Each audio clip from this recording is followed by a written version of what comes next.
ክርስቲያን ነህ? አዎ ክርስቲያን ነኝ። በጣም ጥሩ። ዳዊት የኦሪዮን ሚስት ደፍሯታል አይደለ? አልደፈራትም። መሐመድ ነው ሰው ደፋሪ እንጂ ኦሪት ዳዊት አይደለም። መሐመድ ነው የ6 ዓመት ልጅ ደፋሪ። ቆይ በስነ ስርዓት ነው፣ ችግር የለውም። ከሁሴን ፊት ነው ያለው። የ6 ዓመት ልጅ አላገባም መሐመድ። ቆይ ተረጋጋ፣ ተረጋጋ፣ ቀስ በለ። እሺ ነብዩ መሐመድ ሰለላሁ ዐለይሂ ወሰለም ኮሜንት ላይ አንድ ሰው እንዳትሳደቡ ደፈሯት የሚል የተነገሩትን ነው። እነዚህን አለቅሳቸውም ቀጣፊ ዲያቆኖች ናቸው ያሏቸው። እንደምታውቁት ውሸታቸውን እኛ ፊት መጥተው እንዴት አድርግ ቆይ አንድ ጊዜ ደፈሯት የሚል ቃል ታሳየኛለህ መጽሐፍ ቅዱስ ላይ? ሆነስ አታሳየኝም? ህገ ወጥ በሆነ መንገድ ተጋደለ አለ ካሳየኝ አንተ ውሸት ነው። ስለዚህ አዳምጥ። እናታችን አይሻ ነብዩ ሰለላሁ ዐለይሂ ወሰለም አሳየኝ። አስፋል እስኪ አዳምጥ መጀመሪያ፣ አትናደድ። እኔ አሳይሃለሁ የምናገረው። እናታችን አይሻና ነብዩ ሰለላሁ ዐለይሂ ወሰለም ህጋዊ የሆነ ትዳር አድርገው እንደሆነ ማስረጃ ልስጥህና ከዚያ የእስልምናን ካስረዳሁ በኋላ መጽሐፍ ቅዱስ ላይ ደግሞ የተናገሩትን አሳይሃለሁ። እሺ ረጋብ قالت الرأس እናታችን አይሻ የተናገረችው ነው የምሰጥህ። قالت ام المؤمنين عائشة رضي الله عنها قال لي النبي صلى الله عليه وسلم أترضين أن ترداችሁ መጽሐፍ ቅዱስ ላይ ያለው ግን ክርስቲያን ካለ ነው እዚህ ማራ ከሌላችሁ ባራራችሁ ይሻላል። በጣም ይረብር ቃል ነው። ነብያቶችን ማምላክም ዝምቦት ያሰራል መጽሐፍ ቅዱስ ላይ። እሱን በማስረጃ ነው ማስረጃቸው። ክርስቲያን አለ እዚህ ጋር ክርስቲያን አለ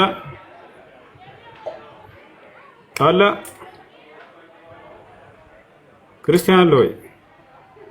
የለም አይደል? ለማንኛውም ልንገራችሁ እሺ፣ አዳምጡ ምን እንደሆነ። ዳዊት የሚባል ነብይ አለ መጽሐፍ ቅዱስ ላይ ተጣጣ አለ። ዳዊት የሚባል ነብይ አለ። ይህ ዳዊት አንድ ወታደር ነበረው፣ ንጉስም ነው። ከወታደሮቹ መካከል አንድ ወታደሩ አለው እያለ ነው ጥበቡን አስገብታ አንድ ጊዜ ጥበቡን አገባ ተልጎላል ተቀበል። እሺ ዳዊት ምን አደረገ? የወታደሩ ሚስት ሻወር ስትወስድ አያት ይላል። እግዚአብሔር ነው የሚነግረን መጽሐፍ ቅዱስ ላይ። ሻወር ስትወስድ አያትና በሰገነቱ ላይ እየተዘዋወረ ምናምን እዛ ቤተ መንግስት አያት ራቆቷን ሻወር ስትወስድ። ከዚያ በኋላ ዳዊት ጠየቀ፣ ማናት እቺ ሴት ብሎ ጠየቃቸው ሰዎች። እቺማ የኦሪዮ ሚስት ነች አሉት። አምጧት በለቃ አለ። ኧረ ባላላት አልሰማችም፣ አምጧት። ከዚያ ይዘው አመጡለት። ከዚያ መጡለትና ቤት አስገባት፣ ተገናኛት። ዝሙት ማለት ይሄ ነው። የሰው ሚስት አመጣና ተገናኛት። ማን? ዳዊት። ገብታችኋል አይደል? ተገናኛትና ከዚያ በኋላ ታሪኩ ረዘም ይላል። ያ ኦሪዮ መጣና ሚስቴን እንፈልጋለሁ ብሎ ሲመጣ አስካሪ መጠጥ አጠጣውና ሰከረው። ማን? የእግዚአብሔር ነብይ ዳዊት። ሄዶ ወደ ቤትህ ምናምን ብለው እንዲህ ሲል ጊዜ መጨረሻው እንደገና አስገደለው። ማን? ምንድን ነው? ተረት ነው እንዴ? አዎ መጽሐፍ የተረተረው መጽሐፍ እያነበብኩ ነው። አንዴ አዳምጥሽ ልጨርሰው። ባክ እንዲጨርስ አይደለም እያወራህ አሳይሃለሁ። አዳምጥ። ቤት አድርጋለሁ። በራሳቸው አንደበት ተረት መሆኑን መሰክር መጽሐፍ ቅዱስ ከአንድ ጊዜ ቤት አድርግ። እውነት ነው፣ ወላሂ እውነት ነው። ተረት ነው። ምክንያቱም ነብያቶችን ያክል ዝሙት ሰርተዋል ብሎ የሚናገር መጽሐፍ የተረት መጽሐፍ ካልሆነ ተረት ምን እንደሆነ አላውቅም። የቱ ጋ ነው እሱ እንደዛ የሚለው? አባቴ ምንድን ነው እሱ? አውጥቼ አሳይሃለሁ። ራስህ ፈጥረህ አታውራ። ፈጥሬ አይደለም። አንድ ጊዜ ታገስ እሺ፣ ላስፈቅድህ። አንድ ጊዜ ታገስ። ከዚያ በኋላ ምን አደረገ? ዳዊት ኦሪዮን አስገደለው። ለምን? ያችን ሴት በዛው ለገሉ ሊያስቀራት ማለት ነው። ዳዊት ተመልከቱ፣ ለታቻለ አይደል? አስቀራት እዛው። ማን ነው እሱን? ባሏን አስገደለው። ሰላሙን አባቴ ሰላሙን። ዝም ብለህ አታውራ። እና አውጥቼ አሳይሃለሁ። እና ወሬትም እንዳትሄድ ወላሂ አሳይሃለሁ። እንዳትወርድ አሳይሃለሁ። እኔ ከራሴ አንዳች አልናገርም፣ እንዳነበብኩ እናገራለሁ። ንግግሬም ቅን ነው፣ በማስረጃ እንጂ በማስረጃ አልናገርም። በራሱ ጊዜ ወረደ። ግን ታች ምናምን ሆነህ ታያለህ እንዴት እንዳስገደለው። በጣም በሚያሳዝን ሁኔታ ዳዊት ወታደሩን ሊያስገድለው ነው። ሚስቱንም ደፍሮበት ተገናኝቶበት፣ ከዚያ በኋላ ደግሞ እሱንም ሊያስገድለው ነው። ለምንድን ነው የሚያስገድለው መሰላችሁ? ያችን የተገናኛትን ሴት ዳዊት ለራሱ እዛው ለግሉ ለማስቀረት። እንዴት አስገደለው? ዳዊት ደብዳቤ ጻፈ። ገብታችኋል? አሳያችኋለሁ። አንድ ልጨርስላችሁ። ዳዊት ደብዳቤ ጻፈ። የምን ደብዳቤ? ጦርነት አድርገው የሚል ደብዳቤ ጻፈና ኦሪዮን ከጦርነቱ መጀመሪያ ፊት ለፊት አሰልፉት የሚል ደብዳቤ ጻፈ። ከዚያም በኋላ ምን አደረገ? ከዚያም በኋላ ኦሪዮን መጀመሪያ ከፊት ጻፉት አስቀምጡት ካለ በኋላ ልክ ጠላት መጥቶ ሊያጠቃቸው ሲል እናንተ ወደኋላ ፈግፍጉ አላቸው ዳዊት የሚል ደብዳቤ ጻፈ። ገብቷቸዋል አይደል? ከዚያ በኋላ ኦሪዮ እንዲገደል ማለት ነው። ይሄን ደብዳቤ ጽፎ የጦርነቱን ስትራቴጂ ዳዊት ለማን ይሰጠዋል መሰላቸው? ለሚስኪን ለኦሪዮ ሰጠው። ጥቅልል አድርጎ ይሄን ደብዳቤ ሄድና ላለቃ ስጥለዋል። ተመልከቱ። ኦሪዮ ምስኪን ይሄን ደብዳቤ ይዞ ሄደ። የሚያስገድለው ደብዳቤ ነው፣ አላየም እሱ። ወስዶ ለማን ይሰጣል? ለአለቃው ይሰጣል። ሲያየው ጊዜ አለቃው የታዘዘውን ነው የሚፈጽመው። እርሱ ምን አደረገ? ጦርነት አዘዘ። ከዛ ኦሪዮን ምን አለው? ከፊት ተሰለፈ አንተ አለው። ቦታቸው አለ ከፊት ተሰለፈ። ልክ ጠላት ሲመጣ ጊዜ ወደኋላ ፈግፍገው እነሱ ተመለሱ። ኦሪዮ ተገደለ። በዚህ እግዚአብሔር ተቆጣበት ይላል መጽሐፍ ቅዱስ። ከዚያም እግዚአብሔር በምን ቀጣው? ያ ጀማ በምን የሚቀጣ ይመስላችኋል? ዳዊትን ምን አለው? ዳዊት ሆይ አለው በኦሪዮ ላይ ባደረግከው በደል ተቆጥቼብሃለሁኝ እና ምን አድርግሃለሁ አለው? በቤትህ ክፉ ነገር አስነሳብሃለሁኝ አለው። በቤትህ ክፉ ነገር አስነሳብሃለሁኝ አንተ የኦሪዮን ሚስት በድብቅ ተገናኝተሃልና አለው። እግዚአብሔር በምን እንደሚቀጣው እኔ ደግሞ የአንተን ሚስቶች በጠራራ በፀሐይ በገሃዱ ከሌላ ሰው ጋር እንዲተኙብህ አደርግብሃለሁ አለው። የዳዊትን ሚስቶች አስደፈረበት። በዚህ ቀጣው እግዚአብሔር። ዳዊት ዝሙት ሰራ፣ እግዚአብሔር ዝሙት አሰራ። በማን ሚስቶች ላይ? በዳዊት ሚስቶች ላይ። ንጹሐን ሴቶችን አስደፈረበት ወስዶ። ከዚያ በምን ጨመረለት መሰላችሁ? የዳዊትን ልጅ ሕፃኑ ልጅ ገደለበት። እግዚአብሔርም ሕፃኑን ቀሰፈው አለ። ሕፃኑ ልጅ ገደለበት። ያጠፋው ዳዊት ሆኖ ሳለ ተመልከቱ፣ የዳዊትን ሚስቶች ምስኪኖቹ ምንም ጉዳዩ ላይ የሌሉበትን አስደፈራቸው እግዚአብሔር። ከዚያ ሕፃኑ ልጅም ገደለበት። ቀጣው ባለው እግዚአብሔር። ተመልከቱ። ያሰላም እግዚአብሔር ዝሙት ያሰራል ማለት ነው። በማን ሚስቶች ላይ? በዳዊት ሚስቶች ላይ። ማስረጃ አላሳያችሁ፣ ከራሴ አንዳች አልናገርም። ኑ ላሳያቸው ወጥቼ ያንዳንዱን ታሪክ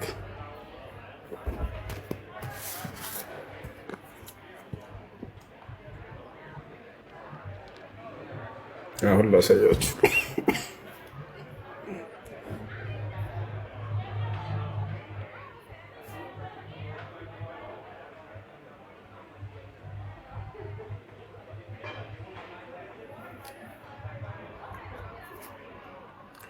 እሺ ያውና ላስረብባችሁ እዚህ ጋር ከመጀመሪያው ታሪኩን ተከታተሉ። እንዲህም ሆነ ይላል በዓመቱ መለወጫ ነገስታት ወደ ሰልፍ በሚወጡበት ጊዜ ዳዊት ኢዮአብን ከእርሱም ጋር ባሪያዎቹን እስራኤልንም ሁሉ ሰደደ። የአሞንም ልጆች አገር አጠፉ፣ ረባትንም ከበቡ። ዳዊት ግን በኢየሩሳሌም ቀርቶ ነበር። እንዲህም ሆነ ወደ ማታ ጊዜ ዳዊት ከምንጣፉ ተነሳ፣ በንጉሥም ቤት በሰገነት ላይ ተመላለሰ። በሰገነቱ ላይ አንዲት ሴት ስትታጠብ አየ። ማን? ዳዊት ሻወር ስትወስድ አያት። ሴቲቱ መልከ መልካም ነበረች አለ እግዚአብሔር፣ በጣም ቆንጅዬ ነበረች። ከዚያስ ዳዊትም ልኮ ስለ ሴቲቱ ጠየቀ። ሻወር ስትወስድ አይቷት ማነች ይህች ሴት ብሎ አስጠየቀ። አንድ ሰውም ይህች የኤልያብ ልጅ የቄትያዊው የኦሪዮ ሚስት ቤርሳቤህ አይደለችምን አለ። የሰው ሚስት ነች ብለው ነገሩት። ዳዊት ተመልከቱ፣ አምጧት ሌለው ዳዊትን መልእክተኞችን ልኮ አስመጣት። ያሰላም የሰው ሚስት ነች እያሉት፣ ነብይ ነው ዳዊት አስቡ። የሰው ሚስት ነች እያሉት አምጧት ብሎ አስመጣት። ከዚያ ሊያደርጋት ነው፣ ሊገናኛት ነው፣ ሊያስረግዛት ነው። ወደ እርሱም ገባች፣ ከርኩሰቷም ነጽታ ነበርና ይላል፣ ከወር አበባዋ ማለት ነው። ከዚያስ ከእርሷ ጋር ተኛ። ያሰላም ወደ ቤቷም ተመለሰች። የሰው ሚስት ነች እያሉት የእግዚአብሔር ነቢይ ቤቷ አስገብቶ ተገናኝቷት ላካት። ነቢያቶች ዝሙት ሰሩ እያለ የሚናገር መጽሐፍ፣ ወላሂ የነቢያቶች ጠላት ነው መጽሐፍ። ለዚህ ነው አምላካችን ሜት አድርግ። ተሳስቻለሁኝ መናገር የምትፈልገው አለ አላህ አንዴ ተከታተሉ። ወደ ቤቷም ተመለሰች፣ ሴቲቱም አረገዘች አለ። የሰው ሚስት አስረገዘ። ወደ ዳዊትም አርግዣለሁ ብላ ላከችበት። አርግዣለሁኝ አለችው። ከዛም ሊያደርግ ነው ዳዊት የግዴታ ይችን ሴት ሊያስቀራት ነው። ከዚያ በኋላ ባሏን ሊያስገድልባት ነው። አሁን ተመልከቱ። ዳዊትም ወደ ኢዮአብ ቄትያዊው ኦሪዮን ስደድልኝ ብሎ ላከ። አንድ ቤት አድርጉ ልጆች፣ ቤት አድርጓቸው። አንድ ቤት አድርጓቸው። እሺ ዳዊት ባሏን አስጠራ። አሁን ዳዊትም ወደ ኢዮአብ ቄትያዊውን ኦሪዮን ስደድልኝ ብሎ ላከ። ኦሪዮ ማን ነው? የሴትዮዋ ባል ነበር። ኢዮአብም ኦሪዮን ወደ ዳዊት ሰደደው። ሂድ አለው። ኦሪዮም ወደ እርሱ በመጣ ጊዜ ዳዊት የኢዮአብን የህዝቡን ደህንነት ሰልፉንም እንዴት እንደሆነ ጠየቀው። ባሏን ጠየቀው፣ አስረግዞበታል፣ ሚስቱን ማለት ነው። ዳዊትም ኦሪዮን ወደ ቤትህ ሂድ፣ ቀጥል ከዚህ እያለ ነው። ሂድ ወደ ቤትህ አለው ዳዊት፣ እግርህንም ታጠብ አለው። ኦሪዮም ከንጉሱ ቤት ሲወጣ ማለፊያ የንጉስ መብል ተከትሎት ሄደ ይላል። ኦሪዮ ግን ከጌታው ባሪያዎች ሁሉ ጋር በንጉስ ቤት ደጅ ተኛ፣ አልሄደም። ዳዊት ማን ነው? ኦሪዮ እዚያው የንጉሱ በር ላይ ቁጭ አለ ከባሪያዎቹ ጋር። ወደ ቤቱም አልወረደም፣ አልሄደም ወደ ቤቱ። ሚስቱን በቸለል አልሄደም። ኦሪዮ ወደ ቤቱ አልሄደም ብለው ለዳዊት ነገሩት። ይሄ ሰው አልሄደም አሉት። ዳዊትም ኦሪዮን አንተ ከመንገድህ የመጣህ አይደለህምን? ስለምን ወደ ቤትህ አልወረድክም አለው። ለምን አትሄድም ወደ ቤትህ አለው። ኦሪዮም ዳዊትን ታቦቱና እስራኤል ይሁዳን በጎጆ ተቀምጠዋል፣ ጌታዬ ኢዮአብና የጌታዬን ባሪያዎች በሰፊ ሜዳ ሰፍረዋል። እኔ ልበላና ልጠጣ ወይስ ከሚስቴ ጋር ልተኛ ወደ ቤት እሄዳለሁ አለ። ምስኪን ሚስቴ የለችም እዛ። በሕይወትህና በሕያው ነፍስህ እምላለሁኝ አለው። በሕይወትህና በሕያው ነፍስህ እምላለሁ ይህን ነገር አላደርገውም አለው። በሰውዬ ማለት ነው። ተመልከቱ። ዳዊትም ኦሪዮን ዛሬ ደግሞ በዚህ ተቀመጥ፣ ዛሬ እዚህ ተቀመጥ፣ ችግር የለው እያለ ነው። ነገም አሰናብትሃለሁ አለው። በቃ ዛሬ ተቀመጥና ነገ ልክሃለሁ። ኦሪዮም በዚያ ቀንና በነጋው በኢየሩሳሌም ተቀመጠ። በዳዊት ግዛት ስር የሚተዳደር አንድ አስተዳዳሪ ነው። ኦሪዮ ደግሞ አንድ ወታደር ነው። ገብታችኋል አይደለ? አለቃው ነው። ጌታዬ ይለዋል ኦሪዮ ኢዮአብን። ዳዊት ደግሞ ከኢዮአብ በላይ ነው። ገብታችኋል? በነጋም ጊዜ ዳዊት ለኢዮአብ ደብዳቤ ጻፈ፣ በኦሪዮ እጅ ላከው። ተመልከቱ። ደብዳቤው ምን መሰላችሁ? ቅድም እንደነገርኳችሁ ኦሪዮን ሊያስገድለው ነው ዳዊት። በደብዳቤውም ኦሪዮን ጽኑ ሰልፍ ባለበት በፊተኛው ስፍራ አቆሙት፣ ተመትቶም ይሞት ዘንድ ከኋላው ሽሹ ብሎ ጻፈ። ተመልከቱ። ዳዊት ደብዳቤ ጻፈ። ለማን? ለኢዮአብ። ደብዳቤውን ለማን ሰጠው? ለኦሪዮ ሰጠው። ደብዳቤው ላይ ምን ይላል? ጦርነት አዘጋጁ፣ በጦርነቱ ላይ ከፊት ለፊት ማንን አስቀምጡት አለ? ኦሪዮን አስቀምጡት፣ ተመቶ እንዲሞት አለ። ሊያስገድለው ነው። ነቢይ ነው። ተመልከቱ። ሚስቱን ለመቀማትና እዚያው ለማስቀረት ብሎ ይህን እያስገድለው ነው። ሊያስገድለው ደብዳቤ ላከበት። ምስኪን ኦሪዮ ይህን ደብዳቤ ጠቅልሎ ይዞ ሄደ። ራሱን የሚያስገድል ደብዳቤ አስቡት። ኢዮአብም ከተማይቱን በከበበ ጊዜ ጀግኖች እንዳሉበት በሚያውቅበት ስፍራ ኦሪዮን አቆመው። ተመልከቱ። ኦሪዮን ለማስገደል ነው። ጀግኖች ባሉበት ስፍራ ሂድና ቁም አለው። እሱን አስቆመው። የከተማይቱም ሰዎች ወጥተው ከኢዮአብ ጋር ተዋጉ። ከዳዊትም ባሪያዎች ከህዝቡ እያንዳንዱ ወደቁ። ኬጢያዊው ኦሪዮም ሞተ ይላል። ደግሞ ሞተ፣ ተገደለ። ተመልከቱ። ኢዮአብም ልኮ በሰልፍ የሆነውን ሁሉ ለዳዊት ነገረው። ለመልእክተኞችም እንዲህ ብሎ አዝዘው፣ የሰልፉን ነገር ሁሉ ለንጉሱ ነግረህ በፈጸምክ ጊዜ ስትዋጉ ወደ ከተማይቱ ለምን ቀረባችሁ? ከቅጥሩ በላይ ፍላጻ እንዲወረወር አታውቁምን? እያለ ተናገረ። አሁን በዚህ ምክንያት እግዚአብሔር ምን እንደሚያደርግ ተመልከቱ። ቀጣይ ላይ ላንብብላችሁ። ቀጣይ ላይ እንመልከት ምን እንደሆነ። እሺ እግዚአብሔርም እንዲህ ይላል አለ፣ እነሆ ተመልከቱ። ቆይ ዳዊትን ሊቀጣው ነው። ዳዊት ከመጀመሪያ ጀምሮ ላንብብላችሁ። ናታንም ዳዊትን አለው፣ ያ ሰው አንተ ነህ። የእስራኤል አምላክ እግዚአብሔር እንዲህ ይላል፣ በእስራኤል ላይ ንጉሥ ልትሆን ቀባሁህ፣ ከሳኦልም እጅ አዳንኩህ እያለ ይናገራል። እሺ የጌታህንም ቤት ሰጠሁህ፣ የጌታህንም ሚስቶች በብብትህ ጣልኩልህ። እግዚአብሔር ለዳዊት ሚስቶችን ጣልኩልህ እያለው ነው። ሚስቶችን ሰጥቶታል። ከአንድ በላይ እግዚአብሔር ይሰጣቸው ነበር። የእስራኤልና የይሁዳን ቤት ሰጠሁህ፣ ይህም አንሶ ቢሆን ኖሮ ከዚህ የበለጠ ጨምርልህ ነበር አለው። እንግዲህ ሚስቶችን ሰጥቻለሁ፣ ከዚህ በበለጠ ጨምርልህ ነበር።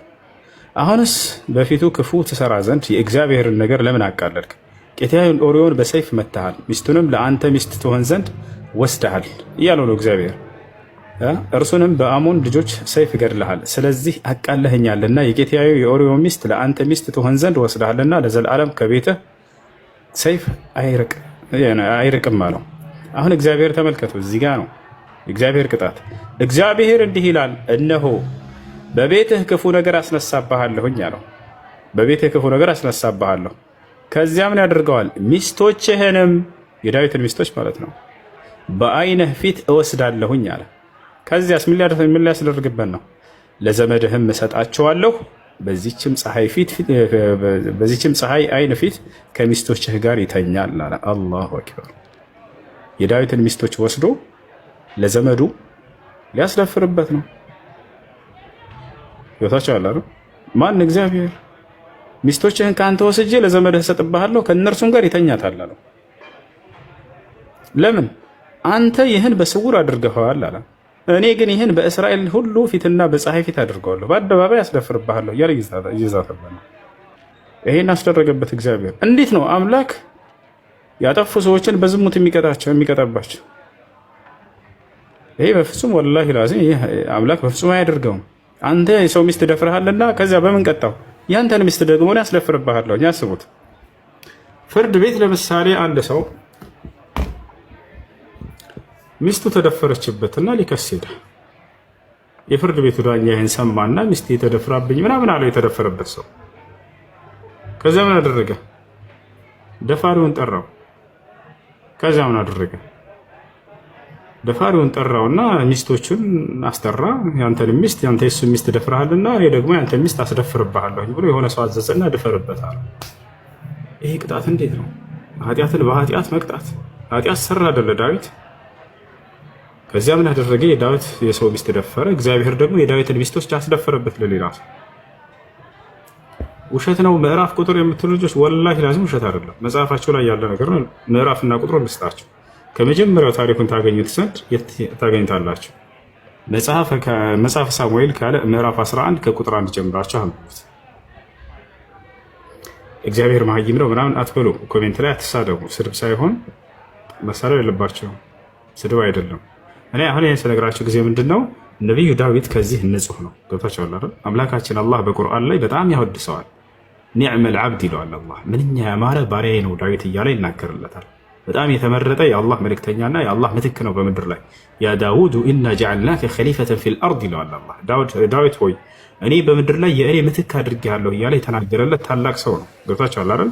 ነገር ግን ይህን አይሁዲዎች ናቸው የጻፉላችሁ። አይሁዲዎች ራሳቸውን ንጹህ አድርገው ነቢያትን አቆሽሸው ነው የተናገሩት። ዳዊትን ካቆሸሹት መካከል ነው። እንኳን ይሄን አይደለም ክርስቶስን የተረገመ ነው ብለዋል። ክርስቶስን ትል ነው ብለው ጽፈዋል። ክርስቶስን በግ ነው ብለው ጽፈዋል። ክርስቶስ ሰዎችን እናንተ ደናቁርት ደንቆሮ እያለ ይሳደባል ብለው ጽፈዋል። ልክ እንዲሁ ነቢያቶችን ዳዊት ማን ነው አሮን ለህዝበ እስራኤል ጣዖትን ሰርቶ አስመልኳል ብለው ጽፈዋል። አላህ በቁርአን ላይ በፍጹም ሃሮን ያንን አልሰራም ሳሚር የሚባል ሰው ነው የሰራው ብሎ ነቢያቶችን ክብራቸውን ጠብቀውላቸዋል። ሰለሞን አምላኩን እንደካደ እግዚአብሔርን ክዷል ብለው ጽፈዋል። የሚገርማቸው ነገር ግን አላህ በቁርአን ላይ መጣና ምን አለን? ወማ ከፈረ ሱለይማን አለ። ሰለሞን በፍጹም አልካደም፣ ውሸታቸውን ነው አለ። ስለዚህ በነቢያቶች ላይ የተዋሸ ውሸት ነው እንጂ ዳዊት ወይንም ዳውድ ወላሂ ለአዚም ይህንን አልሰራም። አምላክም የዳዊትን ሚስቶች አላስደፈረም በፍጹም። ይህ አይሁዲዎች የጻፉት በነቢያት ላይ የቀጠፉባቸው ቅጥፈት ነው። እስልምና ከጀመረ ወይስ ደግሞ ከተፈጠረው በቃ ወይ ሃይማኖቱ ከጀመረ ስንት ዓመቱ ነው? አሁን እናንተ እንደምትሉት ያው ከመጀመሪያው ጀምሮ ነገር ላይ በቃ ፍጥረት ከጀመረ ጀምሮ ነገር የምትሉት ነው አይደለ? ጨረስክ ልናለሽ? ዋያ ገና ነኝ። ጨረስሽ? እሺ ቁርአን እሺ ለምሳሌ የነብዩ መሐመድ የልደታቸው በዓል ከተከበረ 1500 ምናምን ዓመት እና 1500ኛ ምናምን ብላችሁ በቅርቡ ተከብሯል አይደለ? በዓል የልደት ባላቸው ወይም መውሊዳቸው መውሊዳቸው ከኛ መውሊድ አናከብርም። መውሊድም ያከብር እስላም እኮ አለ፣ ሙስሊም አለ። ኦኬ ሁለት ናቸው። ወደ ጥያቄ ሄድና ጥያቄን ጨርስ መልስልህ እኮ አይደለማ። ቆይ እሺ እንደዛ ከሆነ እስልምና ለቁርአን የወረደው ለነብዩ መሐመድ ከሆነ ነብዩ መሐመድ የተወለዱት እንደዚህ 1500 ምናምን ተብሎ እንትን መውሊድ ይከበራል። እስልምና ከመጣ 1500 ምናምን ዓመቱ ነው ማለት ነው። እስልምና ቁርአን የመጣው አይደለም። ቁርአን የወረደው ለማን ነው? ወረደ አይደል የሚባለው? ቁርአን ወረደ አይደል ይባላል። ይቅርታ። እሺ እሱ ይቅርታ። መረዳት ከፈለክ አሁን ያነሳቸውን ሁሉ ጥያቄ አይደለማ መጨረስኩ። አንተ አሁን የእንትናን ይቅርታ የነቢዩ መሐመድን እንትን መውሊድን አትቀበለው ማለት ነው? እሱ ነው ጥያቄ። ልመልስ? ቆያ መውሊዱን አትቀበልም ወይ? ልመልስልህ አንዴ ታዳምጠኛለህ? ቁርአን የወረደው ለማን ነው? እሺ ልመልስ፣ ታዳምጠኛለህ? እሱም ቆያ አይደለም። እኔ እኮ ጠየቁ። ቁርአን የወረደው ለማን ነው? ለእንትና ነው በላ። ምክንያቱም ለነቢዩ ቁርአን የወረደው ለማን ነው እኮ። ልመልስልህ፣ አዳምጠኝ። አንድ ደቂቃ ጊዜ ትሰጠኛለህ? ልመልስ። አይ ምን እንደምታወራ ስለማውቀው እኮ ነው። ምን እንደምታወራ ስለማውቀው እኮ ነው ብሎ። አታውቀው? ቁርአን የወረደው ለማን ነው? የምታውቀው ከሆነ ማውራውን እስኪ አንተ አውራልኝ፣ አዳምጠህ። ቁርአን የወረደው ለነቢዩ መሐመድ ነው ተብሎ በእስልምና ይታወቃል። እሺ ልመልስልህ። እስልምና የሚታወቀው ትሰጠኛለህ? ቆያ ቁርአን የወረደው ለነቢዩ መሐመድ ነው ከተባለ ነቢዩ መሐመድ ደግሞ የተወለዱት አሁን መውሊዱ የተከበረው አሁን ለምሳሌ ባለፈው አክብሯል 1500 ምናምን እኛ ብለው 1500 ምናምን ዓመት ማለት ነው እስልምና ከመጣ ማለት ነው። ለነቢዩ መሐመድ ከወረደ ከቁርአን በፊት ቁርአን ካልወረደ እስልምና የለማ። እንደዛ ነው። እሺ እስልምና ማን ያውቀዋል? ቁርአን ከሌለ እስልምናን ማን ያውቀዋል? ራስህ ጠይቀህ ራስህ ጠይቀኝና ልመልስልህ። በጣም ታግሽ እየሰማሁ ነው። እሺ ጥያቄን አንድ በአንድ ነው አይደል እንደምንፈልገው እኮ ጠይቅና የነቢዩ መሐመድ መውሊዱን ትቀበላለህ አትቀበልም? እሺ እሱ ነው ጥያቄ። ልመልስልህ፣ ታዳምጠኛለህ? አንድ በአንድ አንተ ሆስቱ አንተ ነህ አይደለ? ሆስቱ አንተ ነህ። በቃ እንደሱ ከሆነ ማዳመጥ ማትችል ከሆነ ቤት አድርግና እንድንማማር አዳምጥ። እሺ ታባድርግ እንዳትወጣይትም እንድትሄድ አልፈቀድኩልህ። እሺ ጥያቄ አለ ጠይቅ ይችላል። ቲጂ ካለሽ ጥያቄ ጠይቄ። እሺ ከጠየቃችሁ ለማዳመጥ ዝግጁ ሆኑ እንጂ ጠየቁ እኮ። እሺ ልመልስልህ፣ አዳምጠኝ። አንዱን ጥያቄ መልሰ መጀመሪያ አንተ እኮ የምታወራውን እኮ አውቀዋለሁ። የምታወራውን እኮ አሁን ቀድሜ አውቀዋለሁ እኮ አንተ ምን እንደምታወራው ቀድሜ አውቀዋለሁ። ግን ማውራው ምንድን ነው? እሺ ንገረኝ። እሺ ልስማሽ። ለምሳሌ እኔ ጥያቄ ተቀባይን አይደለ? እኮ ማውራው ምንድን ነው? እስኪ ንገረኝ። እንደው መስማት እፈልጋለሁ። ጥያቄ ተቀባይን አይደለ? ጥያቄ ተቀባይን አይደለ? ጥያቄ ልትመልስ አይደለ? ያለው እስልምናን እያስተማርክ ነው አይደለ? እኮ አዳምጠኝ ልመልስ አይደለ ወይ? አዎ በላ አይደለ ወይ? አይ ወይ አዎ። ይኸው ቀጥታ ጥያቄ እኮ ነው የምጠይቀው። አንተ እኮ ያው ዛገብክ ነው። አዎ ወይ አይ? አዎ ነው አይደለ? የነቢዩ መሐመድን እንትን ልደት ትቀበላለህ አትቀበልም? እሺ ልመልስልህ፣ ታዳምጠኛለህ? አንድ ደቂቃ ስጠኝ። ልደታቸውን ትቀበላለህ አትቀበልም? ልደት ማለት ነው የተወለዱበት ነው። ምንም ሌላ እንትን አፈ ታሪክ የለውም። የተወለዱበት ማን እንዴት ነቢዩ መሐመድ ሰው ናቸው አይደለ? ነቢዩ መሐመድ ሰው ናቸው አይደለ? ሰው ናቸው ልክ እንደ ኢየሱስ። ቆይ ቀስ በል አይደለም። ቆይ ማስረጃ ልስጥህ። እንደ ኢየሱስ ሰው ናቸው አይደለማ? እኔ አሁን ሰው ስለ ኢየሱስ ክርስቶስ ከሆነ እኔ ብዙ እንትን እሰጣለሁ፣ ችግር የለውም። አሁን ጥያቄ አሁን ወደ ኢየሱስ ክርስቶስ አይ አይደለ? እንዴት እንደሚሸውድ አይ አይደለ? ጥያቄን እየመለስክ አይደለም። ኖን መማር እኮ ነው እሱ። ምን መሰለህ እዚህ ጋር መማር ነው፣ ችግር የለውም። ኢየሱስ እንደዚህ ሆነ፣ ነቢዩ መሐመድ እንደዚህ ሆነ አይደለም። እሺ ጥያቄው መለስ። ነቢዩ መሐመድ ከተወለዱ 1500 ምናምን እኛ መውሊድ ተብሎ ይከበራል። ቁርአን የወረደው ለነቢዩ መሐመድ ከተባለ ቁርአን ከወረደ በኋላ ነው እስልምና የጀመረው ማለት ነው። ከዛ በፊት እስልምና አይታወቅም እንደማለት ነው። ገብቶሃል? ነቢዩ መሐመድ ከተወለዱ ስንት ዓመት? 1500 ምናምን ቀኑ 1500 ምናምን ተብሎ 1400 ምናምን 1400 እሱ ችግር የለውም። ብቻ እንደዛ ተብሎ ይከበራል መውሊዱ። ማስረጃ እስልምና የሚያወጀው እሱ ነው አይደል እንዴ? ስለምናየው በቲቪው በምነው ማስረጃ ወጣ ትልቁ ላይ ነው። ክፈት ወለ ተናገርከው። ኦኬ መውሊዱን አትቀበልም? ፈት ማስረጃ መውሊዱን አትቀበልም ወይ? ፈት ወለ ተናገርከው። ከዚህ አታልፍም። በቃ መውሊዱን አትቀበልም ወይ? ፈት ማስረጃ ሳይያው መውሊዱን አትቀበልም ወይ? መውሊዱን አትቀበልም? አይ አይደለ? መውሊዱን አትቀበልም? ሻሻዳን ተወቃሽ አሁን የታደርገሽ ይባል መውሊዱን አትቀበልም አይደለም? ወይ አይ እኮ ነው መልስ መሆን ያለበት። ወይ አይ እኮ ነው። መውሊዱን አትቀበልም? አሁን ቤት አድርግሻል። አንተሽ መውሊዱን አትቀበልም? ሙት ካረክማ ዞሮ ዞሮ ተሸንፏል እኮ ነው። ኧረ ተሸንፌ መውሊዱን አትቀበልም? አሸንፎኛል። ጸጥ አድርጎኝ ይሄ ልጅ አዋ አይ አይደለ እናንተ ይሄው በቃ እንደዚህ እኮ ነው የሚሸውዳቸው እንደ አዳሜ። መውሊዱን አትቀበልም? መውሊዱን አትቀበልም? አንዴ መውሊድ ማለት 2000 ሰው አለ። መውሊድ ልደት ነው። እሺ መልስልህ። አንድ ደቂቃ ስጠኝ። እሺ ጊዜ ስጠኝ። መውሊድ እንት የመሐመድን መውሊድ አትቀበልም ወይ? እኮ ለመልስልህ አሁን ሌላ ስጠኝ። አንድ ደቂቃ ጊዜ ስጠኝ። ወይ እሱ አንዴ እኔ ልጠይቀው። እኔ የልደታን ጠይቂው።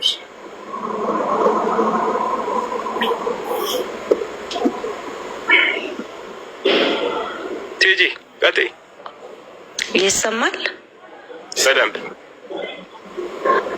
እሺ አሁን እኔ ስለነሱ እምነት ልከራከር ምናምን አይደለም።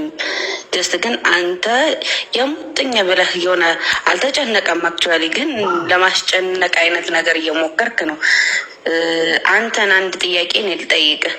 እንደዛ ከሆነ ማለት ነው አንተ ስለ መውሊድ እና ስለ እስልምና እምነት እድሜ እየጠየክ ከሆነ ላይክ በኦርቶዶክስ እምነትም ክርስቶስ ከተወለደ ከፍጥረቱ ጀምሮ ነው ክርስትና የመጣው ብለህ እንትን ልትል ነው ማለት ነው? አይደለም። ክርስቶስ በስጋ የተገለጠ አምላክ ነው ነው እንጂ አሁን እኮ ጥያቄ ከዚህ የተለየ አይደለም። የልደት ቆያሽ እኮ ጠየቅሽኝ አይደለ? ጠየቅሽኝ አይደለ? ክርስቶስ በስጋ የተገለጠ አምላክ ነው። ክርስቶስ በስጋ የተገለጠ አምላክ ነው ብለን እናምናለን ክርስቲያኖች። በስጋ የተገለጠ ማይዳሰሰው ማይጨበጠው አምላክ በድንግል ማርያም በስጋ ተገለጠ ብለን እናምናለን። ኢየሱስ ክርስቶስ በስጋ ተገለጠ እንጂ አብ ወመንፈስ ቅዱስ አንድ አምላክ ብለን ወልድ በስጋ ተገለጠ፣ አብ በዙፋኑ አለ፣ መንፈስ ቅዱስ ህይወትን የሚሰጥ እስትንፋስ የሆነ አምላክ ግን አካላቱ ሶስት አንድ። የልደታ አንዴ እሱ ያለች አልገባህም። አንዴ ታወራለህ። ቆይ ታወራለህ። አሁን አጀንዳው ተየራቷል። ኖ እኮ አይደለም። እሱ ያለችን ላስረዳ። ታወራለህ። ጥያቄው እሱ ጋር ታወራለህ። ጥያቄው እሱ ጋር አይመለከታችሁም። እሱ ጋር እኮ እሺ። ቆይ ግን እሱ ያለችን ላስረዳ። አሁን እንትና የነቢዩ መሐመድ ሰለም ልደት የተከበረው የዛሬ 1400 ነው ካልከ ተመልከት። ስለዚህ እስልምና የተጀመረው በዛ ነው ብለህ ድምዳሜ ከሰጠ ኢየሱስ ክርስቶስም ደግሞ ለምን ትረብሻለህ አንተ? ወጣንጂ ወጣት አይደለ? ጥያቄ መልሳል። እሱ ጥያቄ መልሳል። እባክህ ያድርግ። እሱ ጥያቄ መልሳል። እንደ ዝም በለህ ጥያቄ መልሳል ወይ? የጠየኩህን ጥያቄ ለምን አትመልስልኝ? አይመለከትም። ቲጂ ሆስቱ ማን ነው? ሆስቱ ሁሱ ነው። አይ አክቹዋሊ ልጣል